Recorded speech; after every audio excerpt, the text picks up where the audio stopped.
बिस्मिल्लाहिर्रहमानिर्रहीम अस्सलामुअलैकुम। कैसे हैं आप लोग? आई होप आप लोग बिल्कुल ठीक ठाक होंगे। हम भी अल्लाह का शुक्र है बिल्कुल ठीक ठाक हैं। तो जी ये जो रूटीन है हमारी, वो जब हम अपना टूर कर आए थे, पाकिस्तान टूर कर आए थे, तो उसके बाद की रूटीन है। और किचन वगैरह जिस तरह से मैंने क्लीन अप किया, क्योंकि आप जब भी हफ़्ता डेढ़ हफ़्ता 15 दिन गुजार के आते हैं ना, तो फिर आपका किचन जो होता है वो डीप क्लीनिंग मांग रहा होता है। फ़ौरन आते ही तो आपकी हिम्मत नहीं होती, क्योंकि आप लोग थके हुए आते हैं। इसीलिए मैं जब गई थी तो मैं जाने से पहले भी ना अच्छी तरह से अपने किचन को साफ़ करके गई थी, ताकि जब मैं वापस आऊँ तो मेरा किचन जो है वो इतना ज़्यादा फैला हुआ ना हो, मुझे आसानी के साथ जो है वो किचन साफ़ हो जाए। तो किचन मुझे इतना ज़्यादा फैला हुआ नहीं मिला था, लेकिन फिर भी ज़ाहिर है जब 15 दिन के बाद किचन की सफाई होती है तो फिर किचन में धूल मिट्टी तो अट जाती है। तो उसकी वजह से जो है वो हमें किचन की क्लीनिंग करनी है। और आज मैं आपको दिखाऊंगी कि मैंने किस तरह से अपनी किचन को जब टूर से वापस आई तो उसकी डीप क्लीनिंग की। तो जी जनाब, हमारा टूर तो बहुत अच्छा गया था अल्हम्दुलिल्लाह। लेकिन अब जब आए थे तो अब थकन उतर रही थी, और अब जो थे वो घर के कामकाज में लगना था, और उसको सोचकर हो रहा था कि यार बड़ा ज़्यादा काम है जो कि अब हमने करना है। तो जी चलते हैं और आज की वीडियो को हम अपनी स्टार्ट करते हैं, तो रहिएगा मेरे साथ।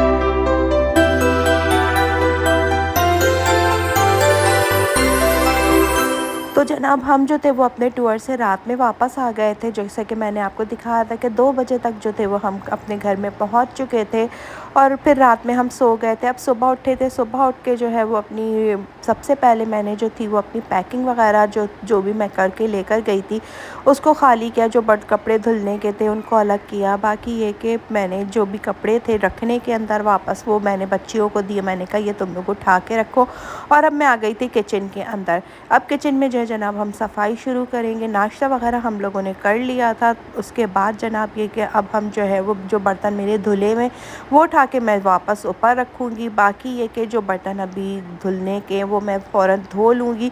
अच्छा, मेरी रूटीन में शामिल होता है कि मैं जो हूँ ना वो बर्तन गंदे छोड़ती नहीं हूँ। मैं फ़ौरन ही बर्तन जो है ना वो धो के रख देती हूँ, क्योंकि मुझे गंदा किचन जो है ना वो बहुत ज़्यादा उलझन देता है। तो बस बर्तन वगैरह से फ़ारिग होने के बाद अब हम यहाँ पर आ गए थे। शीशे के बर्तन थे और इनको जो है वो हम एक कपड़ा मार लेंगे, इसलिए कि साफ़ ही होंगे, इतने ज़्यादा गंदे तो नहीं हुए होंगे। लेकिन रमज़ान भी आने वाले हैं, तो उससे पहले ज़रा मैंने सोचा कि इसकी जो है ना वो सफाई कर ली जाए, इसलिए कि रमज़ान में ये बर्तन जो है वो ज़्यादा यूज़ में आते हैं। तो बस इसके ऊपर हम जो है ना वो एक गीला सा कपड़ा मार लेंगे। उसके अलावा हम जो है वो उसको धो के नहीं रखेंगे, इसलिए कि ये ऑलरेडी साफ़ है। जाने से पहले मैं इनकी सफाई कर गई थी। अब बस इनके ऊपर से मैं जो हूँ ना वो मिट्टी वगैरह साफ़ कर रही हूँ, ताकि ये जो है वो गंदे ना लगें। तो जनाब इसको सारा कैबिनेट जो है वो मैंने निकाल के इसी तरह से सारे बर्तन वगैरह अपने सोते वो साफ़ करके रख लिए थे। उसके बाद जनाब एक कपड़ा मारेंगे हम कैबिनेट के ऊपर, और ये बर्तन जो है वो हम दोबारा से अपनी जगह पे लगा देंगे। यहाँ पर हमारे जो थे वो कैबिनेट में मैंने बर्तन वगैरह जो थे वो साफ़ कर लिए थे। कुछ जगह रह गई थी, बस वो साफ़ कर रही हूँ। उसके बाद जनाब मैं अपने बर्तनों को जो है वो दोबारा से अपनी जगह पे रख दूँगी, और बहुत सुकून मिल गया था कि ये वाला कैबिनेट मेरा साफ़ हो चुका था। अब यहाँ पर आ गई थी ये मेरे जो है वो मसाले वगैरह के बॉक्सेस है, इनको जो है वो मैंने साफ़ करना है। इसकी सफाई ज़्यादा इसलिए भी ज़रूरी होती है, इसलिए कि ये लकड़ी का है ना, तो लकड़ी के अंदर जो है ना वो आपकी अगर आप इसको केयर ना करें ना तो इसकी पॉलिश वगैरह ख़राब हो जाती है, और ये बिल्कुल ही जो है ना वो बुरा सा लगने लगता है। तो बस इसकी सफाई की। उसके अलावा वॉल की सफाई की। मैंने जो भी चीज़ें मेरी हैंग हुई थी उन सबको मैंने धो के और दोबारा से मैंने जो था वो उनको हैंग कर दिया था। दीवार मैंने अच्छी तरह से इसकी साफ़ कर दी थी, और ये जो है वो स्पंज की मदद से मैंने साफ़ की थी, क्योंकि गंदी हो रही थी। तो मैंने इसको जो है वो फिर स्पंज की मदद से साफ़ कर लिया था, और ये बर्तन दोबारा से धो के सुखा के हमने दोबारा अपनी जगह पे लगा दिए थे। अच्छा, किचन की सफाई के साथ साथ जो था ना वो मैंने खाना भी चढ़ा दिया था साथ ही साथ ना, ताकि जब मैं किचन से फारिग हूँ तो हमारा खाना भी तैयार हो जाए। आज मैं पका रही थी लौकी गोश्त, और वो मैं बना रही थी मिट्टी की हांडी में। तो वो भी मैंने साथ साथ जो था ना वो चढ़ा दिया था, और वो पक रहा था हमारा। और यहाँ पर हमारे जो था जनाब किचन भी साथ साथ क्लीन होता चला जाता। जैसे ही खाना पक गया तो अब हम आ गए थे अपने चूल्हे की तरफ। चूल्हा साफ़ कर लेंगे, और उसके ज़मीन सबसे आखिर में मैं साफ़ करूँगी, ताकि जितनी जो भी कुछ गर्द है वो सारा का सारा पहले ऊपर से साफ़ हो जाए। उसके बाद जनाब हम जो है ना वो अपनी नीचे से ज़मीन साफ़ करेंगे। अच्छा, मैंने इसके ऊपर सिंपल सा पानी डाला था। उसके बाद मैंने नमक सोडा और थोड़ा सा जो था ना वो अपना सर्फ मिला के और एक पाउडर सा बना लिया है। ये मेरे पास अक्सर रखा रहता है। इससे जो है वो मैं अपने चूल्हे वगैरह कैबिनेट वगैरह साफ़ करती हूँ और ये बहुत अच्छे से साफ़ हो जाते हैं। इसको बस हमने फैला देना है और थोड़ी देर के लिए हम छोड़ देंगे ना, तो उसके बाद जो है वो हमें मेहनत नहीं करनी पड़ेगी और हमारे चूल्हे जो है वो बहुत ही आसानी के साथ इसमें से साफ़ हो जाएंगे। यहाँ पर हमने जो है उसको आधा घंटा तकरीबन छोड़ दिया था, बाकी के काम निपटाते रहते। अब जो है वो हम अपना चूल्हा साफ़ करें और आप देखें कितनी आसानी के साथ चूल्हा साफ़ हो रहा है। जैसे कि चूल्हे के ऊपर कुछ धब्बे ऐसे होते हैं जो बहुत ज़्यादा मुश्किल हो जाता है उनको साफ़ करना, तो उनको अगर आप इस तरह से थोड़ी देर के लिए छोड़ दें पानी डाल के और कोई लिक्विड वगैरह डाल के आप इसके ऊपर छोड़ देना, तो ये दाग धब्बे जो है वो आसानी से साफ़ हो जाते हैं और मेहनत नहीं करनी पड़ती। क्योंकि अगर इतना किचन में मेहनत कर लो ना तो फिर हाथों में दर्द होना शुरू हो जाता है। और क्योंकि जब डीप क्लीनिंग हो रही होती है ना, जब तो ज़्यादा ही आपके कैबिनेट वगैरह सभी कुछ साफ़ हो रहे होते हैं ना, तो उसमें अगर आप चाहें तो आप थोड़ा सा ना इस तरह का काम कर लें तो आपके हाथ वगैरह जो है वो थकेंगे नहीं आप लोग और आसानी के साथ जो है वो आप काम कर लेंगे।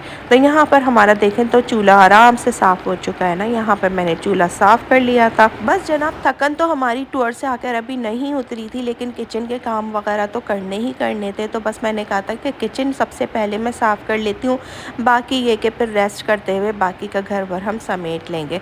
अब आ गए थे हम अपने बेसन की तरफ। अब हम इसको सिंक को अपने साफ़ करेंगे। इसको भी मैंने जो वही पाउडर बना के रखा हुआ है उसी की मदद से मैंने इसको साफ़ किया है और बहुत अच्छा साफ़ हो जाता है। अगर आप इस तरह से साफ़ करें ना तो बहुत अच्छे से ये जो है वो हमारा सिंक हो गया या हमारा इसका वॉल हो गई या हमारा जो अपना नल हो गया ना, ये सब जो है वो बहुत अच्छे से साफ़ हो जाता है। तो इसी तरह से मैंने जो है इसकी वॉल के ऊपर भी इसी से पाउडर से मैंने साफ़ किया था और मैंने जो जनाब अपना नल वगैरह भी जो था वो इसी से साफ़ किया था। यहाँ पर आप देखें तो हमारा बेसन जो है वो अच्छी तरह से साफ़ हो चुका है और कितना अच्छा लग रहा है ना। मेहनत जब करते हैं ना हम इस तरह के और उसका जब रिज़ल्ट आता है तो बहुत ज़्यादा सुकून मिलता है। तो अल्हम्दुलिल्लाह यहाँ पर तो मेरा बेसन वगैरह था ये भी साफ़ हो चुका था और काफ़ी ज़्यादा मेरा किचन जो था ना वो अच्छे से क्लीन अप हो चुका था यहाँ पर। अब हम चलते हैं अपना माइक्रोवेव साफ़ करते हैं, इससे कि माइक्रोवेव भी काफ़ी ज़्यादा गंदा हो रहा होता है हमारा, तो इसको भी जो है वो हम अच्छे से साफ़ करेंगे। अच्छा ये हमने निकाल लिया। देखिए माइक्रोवेव जो है ना उसकी सफाई बहुत ज़्यादा ज़रूरी होती है और कोशिश किया करें हम माइक्रोवेव कम से कम यूज़ किया करें, क्योंकि माइक्रोवेव के अंदर से जो रेजेस निकलती हैं ना वो हमारे लिए नुकसानदेह होती है। और इसकी सफाई हर वक्त रखा करें, इसको गंदा नहीं छोड़ा करें, क्योंकि इसके अंदर अगर कोई भी चीज़ गिर जाती है और वो गंदी हो जाती है, सड़ जाती है, तो वो फिर बासी अजीब सी हो जाती है, सड़ जाती है। तो इस वजह से आप जो है ना वो इसकी सफाई जो है ना वो हफ्ते में एक दिन छोड़ के ज़रूर किया कोई करें। सा भी आप लिक्विड वगैरह अपना ले सकते हैं, उसकी मदद से जो है वो आप इसको प्लेट को या फिर सोप वगैरह की मदद से, बर्तन धोने के साबुन की मदद से आप इसको अच्छे से साफ़ कर लें।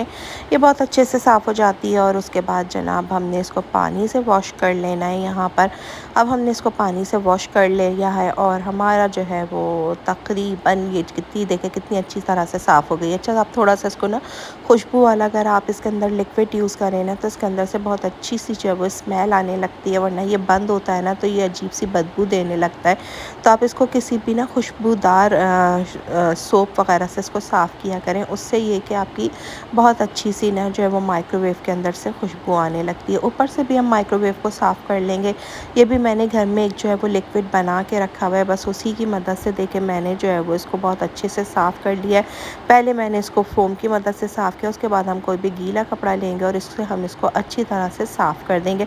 गीले कपड़े के बाद आप जो है वो उसको फिर सूखे कपड़े से भी साफ़ किया करें, ताकि आपका जो माइक्रोवेव है वो बिल्कुल अच्छी तरह से साफ़ हो जाए। यहाँ पर हमारा माइक्रोवेव बिल्कुल अच्छे से अंदर बाहर से मैंने पूरा अच्छा डीप क्लीनिंग करके मैंने इसको साफ़ किया, इसलिए कि ये काफ़ी दिन बाद 15 दिन बाद यूज़ होगा ना, तो इसको अच्छे से हमने इसको साफ़ कर लेना है। यहाँ पर जनाब ये साफ़ कर लिया हमने। उसके बाद जनाब अब हम चलेंगे अपने किचन की दूसरी चीज़ों की तरफ। अच्छा वैसे तो मैं ग्रॉसरी कर ही गई थी, क्योंकि इत्तेफाक ऐसा हुआ था कि मुझे कुछ चीज़ें लेने जाना था और खुर्रम ने कहा कि तुम ग्रॉसरी भी कर लो। हालांकि मैं जब भी भी पाकिस्तान टूर पे जाती हूँ तो ग्रॉसरी नहीं करके जाती हूँ, लेकिन इस दफ़ा इत्तेफ़ाक ऐसा हुआ कि मैंने जो थी वो ग्रॉसरी कर ली थी। तो अब उस ग्रॉसरी को मैं दोबारा से देख रही थी कि कोई कीड़ा वगैरह तो नहीं लग गया, या फिर ये कि कोई चीज़ ऐसी हो जो यूज़ करने की हो और उसकी एक्सपायरी करीब आ रही हो। तो ये चीज़ें ना आप बहुत ज़्यादा ध्यान में रखा करें, क्योंकि इस तरह से जो है ना वो हमारी चीज़ें ख़राब नहीं होती, वरना अक्सर ऐसा होता है कि कुछ चीज़ें पीछे पड़ी रह जाती हैं और हम आगे की चीज़ें यूज़ कर लेते हैं। उसके बाद फिर क्या होता है कि उसकी एक्सपायरी आ जाती है और बहुत ज़्यादा दुःख होता है जब हम उसको फेंकते हैं। तो इस वजह से हर चीज़ को जो है ना वो आप जो है वो हर हफ़्ते 15 दिन में एक दफ़ा उसको ज़रूर चेक किया करें, और एक्सपायरी वाली जो हो रही हो आपकी चीज़ें उनको फ्रंट पे ले आया करें ताकि वो पहले यूज़ हो जाए ना। मैं तो इसी तरह से करती हूँ और अल्हम्दुलिल्लाह इससे ये होता है कि मेरी कोई भी चीज़ जो है वो फेंक के नहीं जाती है। तो बस ये छोटी-छोटी सी टिप्स होती हैं जो कि हम आपको देते हैं, और अगर आप इसको फ़ॉलो करें तो आपका भी जो है ना वो किचन बहुत अच्छे से मैनेज हो जाएगा। ये मैं बच्चों के लिए ला के रखती हूँ, क्योंकि बच्चे जो है सुबह में नाश्ता इतना ज़्यादा करते नहीं हैं, लेकिन ये कि मैं अगर ये दूध का डब्बा उनको दे देती हूँ तो वो लोग गाड़ी में आराम से इसको पीते हुए चले जाते। तो यहाँ पर जनाब आप देखें तो हमारा कैबिनेट जो है वो अच्छे से सेट होता चला जा रहा है। मैंने इनको बॉक्सेस अलग-अलग अपने बास्केट्स कर लिए हैं, और इससे मुझे बहुत ज़्यादा आसानी होती है, इसलिए कि इन बास्केट्स को बस निकाला और मुझे जो चीज़ अपनी चाहिए होती है मैं बस उसी बास्केट को उठाती हूँ।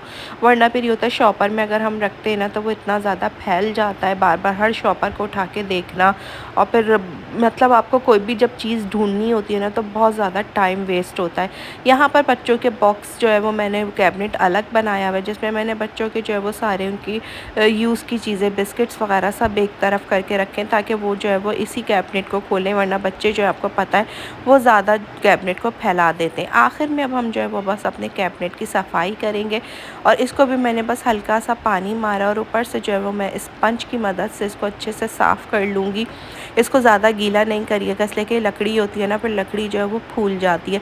तो कोशिश ये किया करें कि बस इस पे हल्का सा आपने किसी भी स्प्रे से पानी दिया हल्का सा, उसके बाद आपने इसको स्पंज से साफ़ किया, और फिर आप जो है वो इसको गीले कपड़े से साफ़ करके फ़ौरन ही इसको सूखे कपड़े से भी साफ़ कर लें, ताकि ये जो है वो गीला ना रहे। गीला रहेगा तो हमारा कैबिनेट जो है वो उसकी लकड़ी जो है वो फूल सकती है। इसी तरह से हम दूसरे कैबिनेट का शीशा वगैरह भी साफ़ कर लेंगे। शीशे को भी मैंने स्प्रे की मदद से साफ़ किया है, और ये अल्हम्दुलिल्लाह ये कि ये स्प्रे जो मैंने बना के रख लिया, ये इतना सस्ता पड़ता है हमें घर में, और इससे बहुत अच्छी जो है वो हमारी घर की सफाई हो जाती है। ज़रूरी नहीं है कि हम किचन की चीज़ें साफ़ करें, इससे हम अपने रूम की, लाउंज की चीज़ें भी साफ़ कर सकते हैं।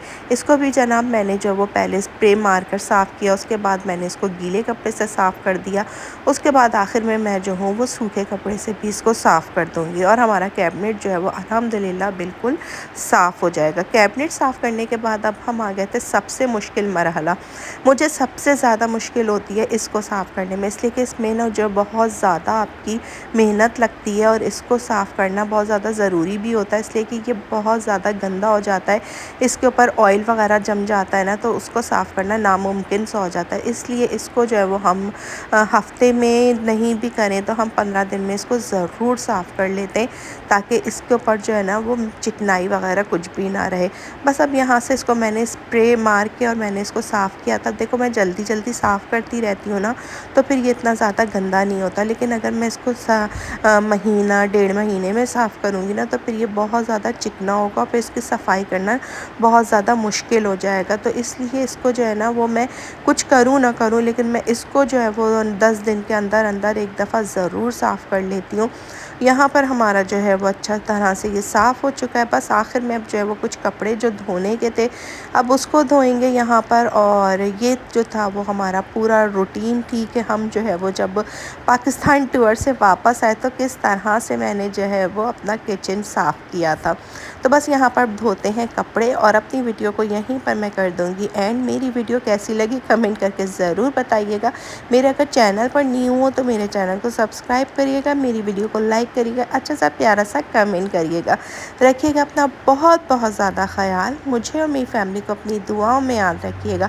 मिलेंगे इंशाल्लाह नेक्स्ट व्लॉग में नई सुबह के आगाज़ के साथ। जब तक के लिए अल्लाह हाफ़िज़, टाटा, बाय बाय, सी यू।